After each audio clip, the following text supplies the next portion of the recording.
हम अगर बात करें हेतु, हेतु मद, क्लियर है ना, जैसे ही ये दिख जाए, क्लियर है। बात करें हेतु, हेतु मद, क्लियर है ना, जैसे ही ये दिख जाए, क्लियर है। तो दो चीज होते हैं इसमें, एक होगा इसमें हेतु हेतु मद भूतकाल, क्या हो जाएगा भूतकाल, और एक होता है इसमें भविष्यकाल, क्या होता है भविष्यकाल।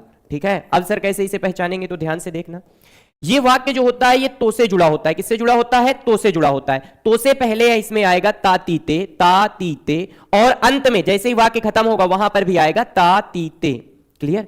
यहां पर भी क्या होगा, वाक्य तो से जुड़ा होगा, लेकिन लेकिन यहां पे अंतिम में आएगा गागीगे, गागीगे, गागीगे, और जब वाक्य खत्म होगा तो गागीगे, गागीगे। कैसे सर, ध्यान से देखना।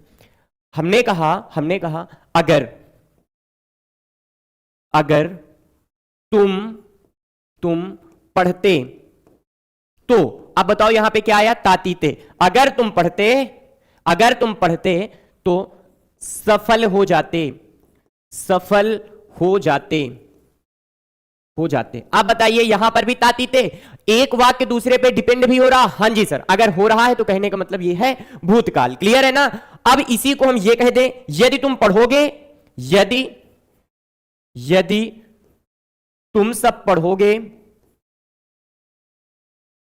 पढ़ोगे तो सफल हो जाओगे, सफल हो जाओगे। अब सभी साथी बताइए अंतिम में क्या है, गागीगे, अंतिम में क्या है साथी, गागीगे, और तो से जुड़ा है। तो बताइए आप सभी साथी बना पाएंगे या नहीं बना पाएंगे। चलिए चलिए आइए, क्लियर है ना, आइए भाई साहब ध्यान से देखिएगा। सर ये भी नहीं है, क्लियर। आसन्न भूत